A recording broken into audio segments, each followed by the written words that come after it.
গত 17 বছর আমরা অপেক্ষা করেছিলাম বাংলাদেশে গণতন্ত্র প্রতিষ্ঠা হবে, কিন্তু 12ই ফেব্রুয়ারি বাংলাদেশে যেটা প্রতিষ্ঠিত হয়েছে সেটা গণতন্ত্রের বদলে বাংলাদেশে জিয়াতন্ত্র প্রতিষ্ঠা করা হয়েছে। তারা আমাদের ব্যাংকগুলো দখল করেছে, তারা পার্লামেন্ট দখল করেছে, তারা বিভিন্ন জায়গায় দুদক দখল করেছে, সন্ত্রাসী কায়দায় 11 দলীয় জোটের যারা নেতৃবৃন্দ তাদের বাসায় হামলা চালাচ্ছে। জনগণের যে অধিকার রয়েছে, যেই ভিত্তিতে জনগণ ভোট দিয়েছিল, জনগণের হাতে এখন বালতি ধরিয়ে দিয়েছে, রাস্তায় সিরিয়াল ধরিয়ে দিয়েছে।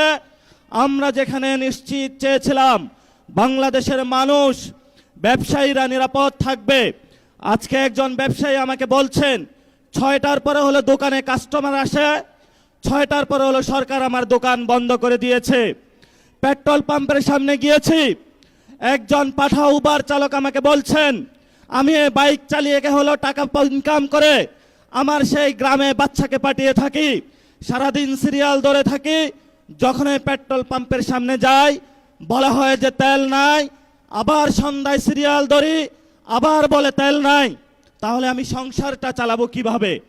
বাংলাদেশের সাংবিধানিক যে প্রতিষ্ঠানগুলো রয়েছে সেই সাংবিধানিক প্রতিষ্ঠানগুলোকে আমরা যখন একটি নতুন বাংলাদেশে সংস্কার নিশ্চিত করতে চেয়েছিলাম, দুদকে সংস্কার নিশ্চিত করতে চেয়েছিলাম, বিচারালয়ে সংস্কার নিশ্চিত করতে চেয়েছিলাম, পুলিশ প্রশাসনের সংস্কার নিশ্চিত করতে চেয়েছিলাম, সাংবাদিক ভাইদের সংস্কার নিশ্চিত করতে চেয়েছিলাম, ব্যবসায়ী ভাইদের সংস্কার নিশ্চিত করতে চেয়েছিলাম, ব্যাংকিং খাতে সংস্কার নিশ্চিত করতে চেয়েছিলাম, সেখানে হলো মাননীয় প্রধানমন্ত্রী তার চিরচারিত অভ্যাস হাওয়া ভবনের ভাই বারাদেরকে নিয়ে এসেছে, কাউকে দুদুকে বসিয়েছে, কাউকে বাংলাদেশ ব্যাংকে বসিয়েছে, কাউকে বিচারালয়ে বসিয়েছে, কাউকে হলো পুলিশ প্রশাসনে বসিয়েছে, কাউকে হলো পার্লামেন্টে নিজে মুখ বন্ধ করে তাকে হলো তার গ্রিন কার্ড দিয়ে বলেছে তুমি যা ইচ্ছা বাংলাদেশের মানুষের সাথে গাদ্দারি করতে পারো, তোমাকে আমি গ্রিন কার্ড দিয়ে দিলাম।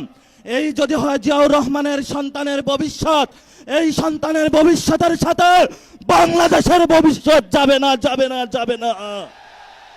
বাংলাদেশের ভবিষ্যৎ যাবে উসমান হাদির পথে, বাংলাদেশের শান্তির পথ যাবে আমাদের 71-এর শহীদদের পথে, বাংলাদেশের ভবিষ্যৎ যাবে 24-এর গণ অভ্যুত্থানের শহীদদের পথে। যদি এই পথে বাধা হয়ে দাঁড়ায় আমরা তাদেরকে প্রতিরোধ করতে প্রস্তুত আছে ইনশাআল্লাহ। আমরা সেই দিন শাহবাগে দাঁড়িয়েছিলাম, সরকারকে আলটিমেট দিয়েছিলাম আমরা কালকে কাউরান বাজার যাচ্ছি, এর পরের দিন ফার্মগেট যাচ্ছি, এর পরের দিন গণভবন যাচ্ছি। সরকার কর্ণপাত করে নাই। আজকে আমরা পল্টন মোড়ে দাঁড়িয়েছি। আপনাদের জানাশোনা থাকার কথা, ইলেকশনের পরে আমাদের 11 দলীয় জোটের প্রথম প্রোগ্রাম বাইতুল মোকাররমে হয়েছিল। আজকে আমরা আরেকটু এগিয়ে সেখানে প্রোগ্রাম করেছি। ইনশাআল্লাহ আমাদের এই মিছিল যদি সরকার সঠিক পথে না আসে, জনগণের গণভোটের রায় বাস্তবায়ন না করে, সংস্কার প্রক্রিয়া বাস্তবায়ন না করে, জনগণের অধিকার নিশ্চিত না করে, দ্রব্যমূল্যের দাম না কমায়, জ্বালানি সংকটের নিরসন না করে, এবং বিচারালয় থেকে শুরু করে সকল যে জায়গায় সরকার গুন্ডা সন্ত্রাসী হাওয়া ভবনের লোক বসিয়েছে, গণতান্ত্রিক প্রক্রিয়ায় সরকারের সেই প্রতিষ্ঠানগুলোকে জনকাছের কাছে যদি ন্যস্ত না করা হয়, আমাদের এই মিছিল পরবর্তীতে কাকরাইল যাবে। এক এক করে সরকার যে পরিকল্পনা করছে বাংকার বানানোর জন্য, আমরা সেই বাংকারে গিয়ে উপস্থিত হয়ে বলবো বাংলাদেশ স্বাধীন। সেই স্বাধীনতার আওয়াজ দিয়ে আমাদের এই মিছিল চলবে, আজাদির সংগ্রাম চলবে। আপনারা দেখেছেন পার্লামেন্টে আমরা যেমন ডিসিপ্লিন, রাজপথ ডিসিপ্লিন। সরকারের প্রশাসনের ভাইদেরকে বলবো আমরা এখানে ডিসিপ্লিন কায়দায় আছি, ভবিষ্যতেও থাকবো।